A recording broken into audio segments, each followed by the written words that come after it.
Hi, thank you for your question. So I've been sober 11 and a half years. The day after this photo was taken is actually when I became sober. So although I became sober back then, I didn't actually complete a recovery program until the first year of my transition. In fact, right when I had access to like medically transition is when I graduated from my recovery program. However, substances actually weren't the biggest issue for me. My recovery program encompassed like tons of different areas of my life and my treatment. It covered like obviously sobriety, and then it covered bipolar, it covered my ED, which is what I struggled with immensely at the time. I always struggle referring to myself as an addict because for me, getting sober was very easy. The ED part is what was incredibly difficult for me. I've had a clinician refer to me as a circumstantial addict, which I guess is fair. The recovery process associated with my disordered eating, I have to be careful of how I word it, was a much more difficult and just all encompassing experience for me. And till this day, I wouldn't consider myself recovered. I am a food addict. I always will be. I'm not saying everybody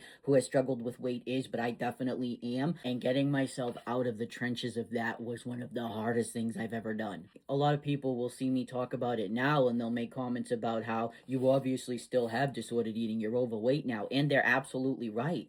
I know they expect me to get offended, but that's facts. Like, I do. Like I said, I don't speak for everybody out there, but me personally, this is something that I deal with on an everyday basis. However, what I will say is when I was at my sickest, my food addiction was at its highest. So before my transition, for the majority of my life, I lived as a bigger girl and a bigger woman. I used to dream of what it would be like to be thin. To me, that would be like the reign supreme. Like it felt like something I could never achieve. And one day I just started recording what I eat and counting calories with the initiative to just lose weight and get healthier. Obviously, I always have to say this. I'm not a medical professional.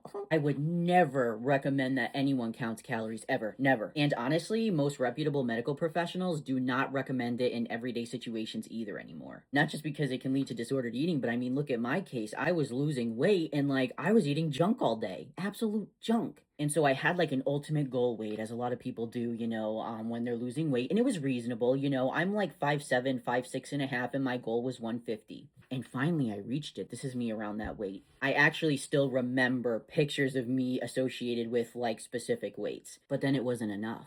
And I thought, oh, well, that's reasonable. It's not enough. You know what I mean? Because, 150, I'm still a tiny bit overweight. Like, some people would consider me overweight. Let me just lose another 10 pounds. And this went on and on and on until I looked like this. And I can't even show most of my pictures from back then. I'm not even able to show them. But it never was enough. It was never going to be enough. I remember when I first got diagnosed with an ED, I had this therapist, couldn't stand her, mostly because of situations like this where she just told me like it was.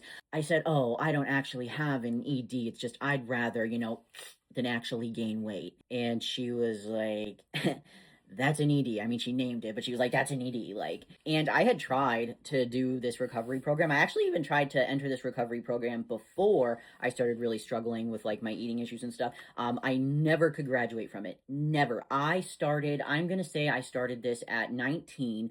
I did not graduate till I was 26. I might have even been 27. So that's how long it took me to graduate my recovery program. So although my sobriety is very important to me, and I did go through periods where I was definitely not sober and not making the right choices, I guess I would agree that I was a circumstantial addict. Although I think people could argue that every addict is. I don't know. I try not to like immerse myself too heavy in the sober community, honestly, because they're so big on like labels and like, you have to do it this way. No, do it my way. No, my way's best. I'm just not with all that stuff. I'm sober. My husband's sober. We do not drink. We do not, garden. We do none of that. And that's what works for us, and it doesn't work for everybody. But definitely my biggest hurdle in recovery was my ED. But I think it speaks volumes that when I was able to transition, that automatically I was able to graduate recovery. One of my biggest accomplishments in life.